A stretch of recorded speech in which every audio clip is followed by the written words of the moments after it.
Thanks, Karine.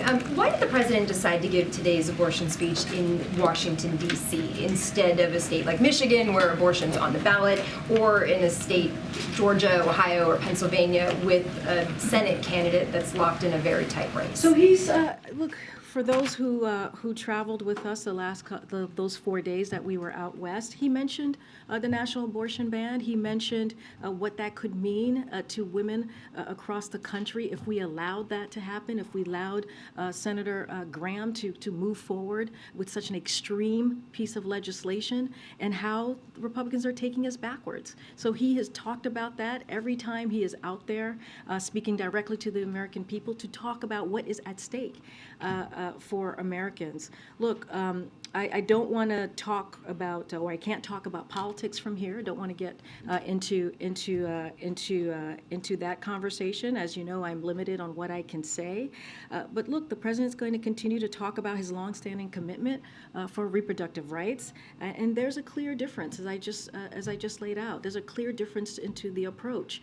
The first bill, as I just mentioned, that the president will send to Congress is going to be to codify Roe, and he will sign that around the 15th anniversary of Roe v. Wade. He is committed to that. He is committed to making sure that we protect the rights of women. We have to understand that the decisions that women make are incredibly personal when it comes to their health care.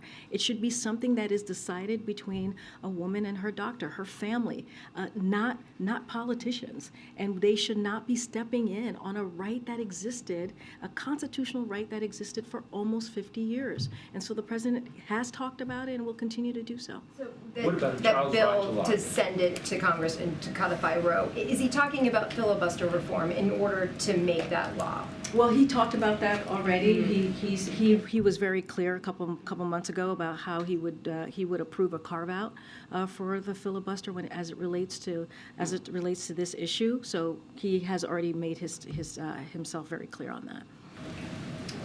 Two different topics. Just to start with the speech today, he twice asked voters to remember how they felt the day the Dobbs decision came down. Is there a sense that people have forgotten, or that perhaps some of the energy in the immediate wake of that, particularly amongst some Democrats, has started to wane over the course of the last several months? So again, not going to get into the political climate here, but what I will say is that it is very clear that majority of Americans support Roe. Majority of Americans disagreed with the decision that was made by the Supreme Court just a couple of months ago.